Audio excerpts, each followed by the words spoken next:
feel loved, if I feel comfortable, if I'm like, inspired by who you are, why would you ask me to go left, go right, and I'll not do it? Because I will, because I know, even if I don't understand at that moment why you are asking me, I know from experience that you never say anything without meaning it for my good. I know from experience that you have me at heart and that you love me deeply. So if I don't understand at that moment, I'll just be going. All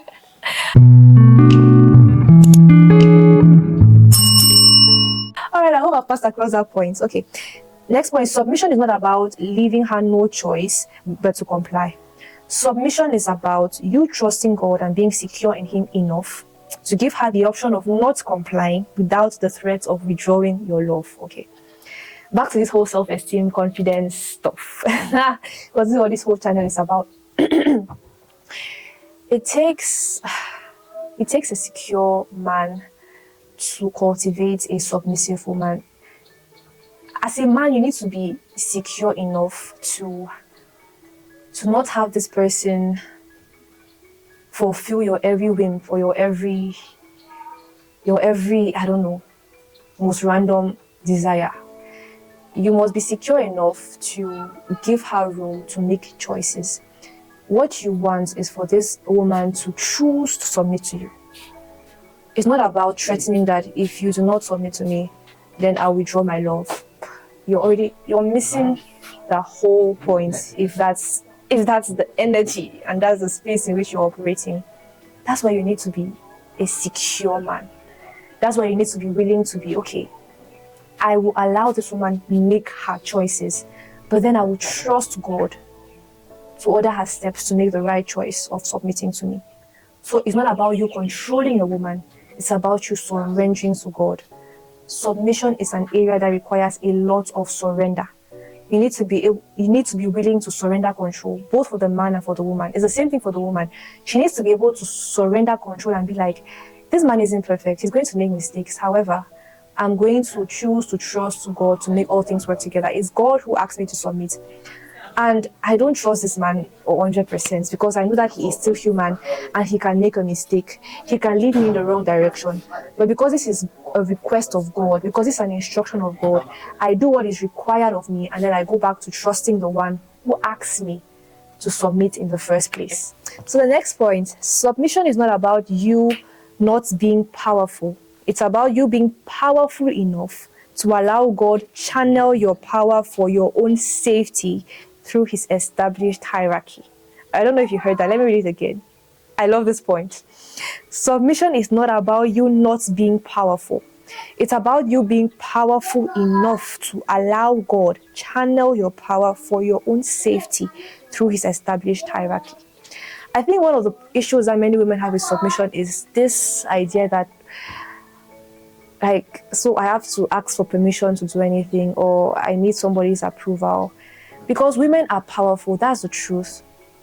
This whole attack of the devil on submission is because he knows that by attacking the mindset of a woman towards submission, he's attacking her power.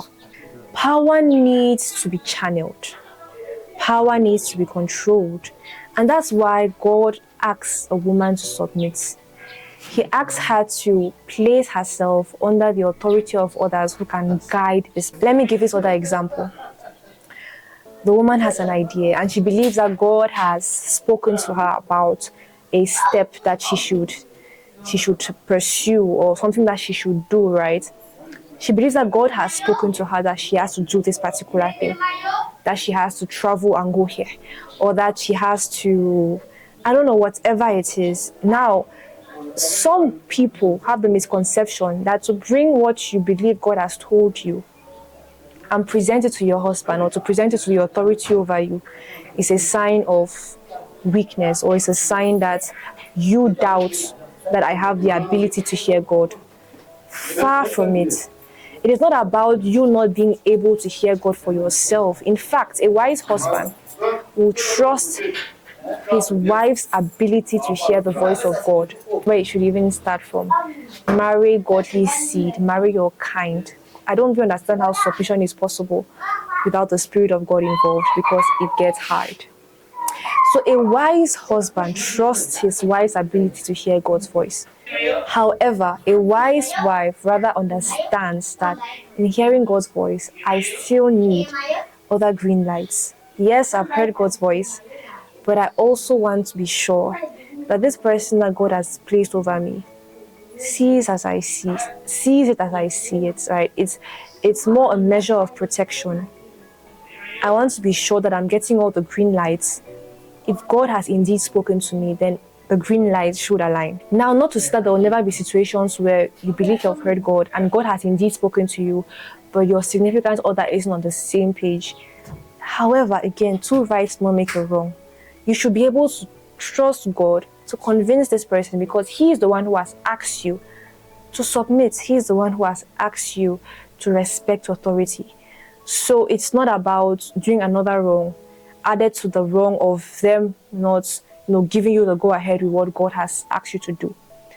It's about you doing the right thing, which is to wait on God, to convince them, and to come through to them, to give you the green light to go ahead. I hope that makes sense. Okay, next point. Submission is not about you relinquishing control to a man, speaking to the women. It's about you relinquishing control to God. I've already talked about this. Submission is a journey of surrender and trust in God. There are so many times where you're going to be like, this man doesn't get it. I don't know why he's missing the point. What I'll do is I'll go on my knees and I'll ask God to convince him. I trust that he has the Spirit of God.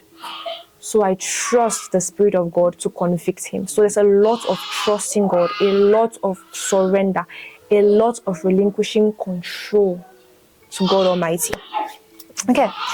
Submission forces you to trust and depend on God rather than man. That one is as explicit, as straightforward as you can get.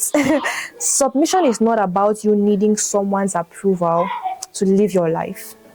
Submission is about needing someone's accountability in case you've missed something in God's instruction on how to live your life.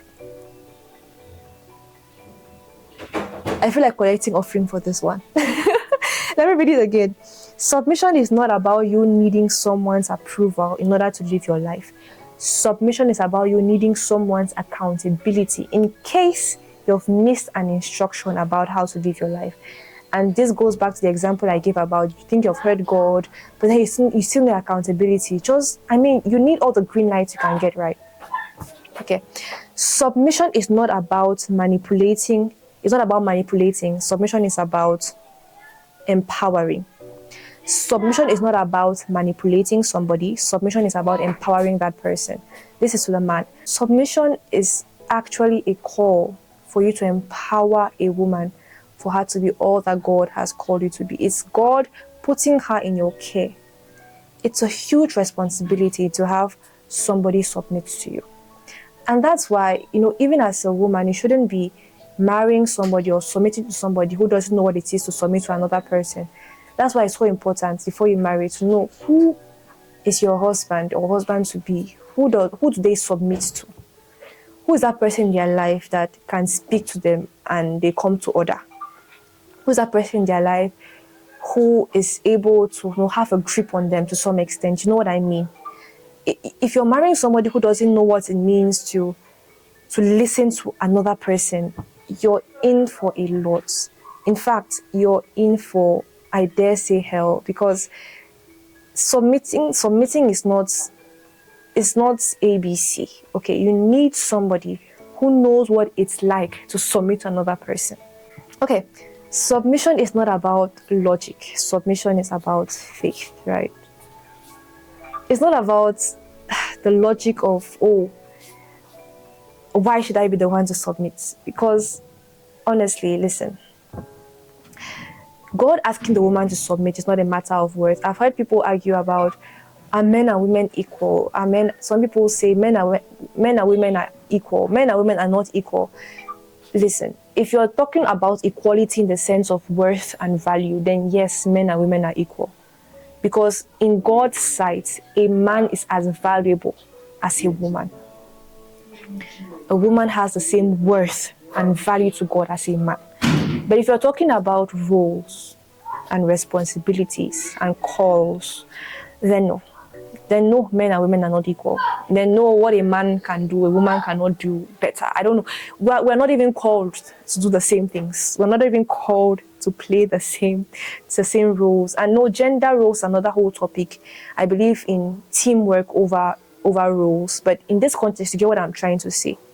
We have physical, biological, so many differences. Sometimes I even wonder if men and women are of the same species, because we are so different and we are called to do different things. We are called to play different roles. So no, in that respect, men and women are not equal. But God asks a woman to submit, not because she is of less worth. It's simply by divine establishment. Two heads is a monster. Like anything that has two heads is not natural. That's a monster in creation. And God has simply designed it. Not by measure of worth or value, simply by divine establishment, that a man would lead a woman. So we should accept it by faith, trusting that God knows best. Okay. Lastly, submission intentionally chooses who to submit to and then submits. Before you're called to submit, you're called to choose. Okay. Nobody forced whoever your husband or your spouse is on you. You made that choice. So if you made a choice, then you should live by that choice, right? You should take up the responsibility of your choice. That's why it's even important, firstly, to choose rights. Choose rights. Pastor Mildred often says, people are choosing nonsense. But honestly, you should choose rights. And no, my heart goes out to people who didn't have the knowledge they have now when they're season of choosing, and so made a wrong choice. But there's nothing God cannot redeem, right? You still have unto God. You can still bring the situation to Him, and there's nothing God cannot do. While guarding your joy, while guarding your peace, your joy should not depend on whatever this man is doing. Just live for the Lord, and God will act in your favor eventually at the right time. All right. I know this was long. Oh my. I didn't want this to be this long, but we've come to the end of this video. I really hope you've learned a thing or two. But I hope this blessed you. Thank you so much for watching to the end. If you watched to the end, if you're patient and reach the end, please let me know in the comment section. What are your thoughts on what I've said? I would really love to hear from you. I would really, really, really love to hear from you. Do you agree? Do you not agree? All right, let's have that conversation. Please like, it really helps push out our content. Please subscribe and hit the notification bell so you never miss any upload. And yes, see you in our next video. Bye-bye.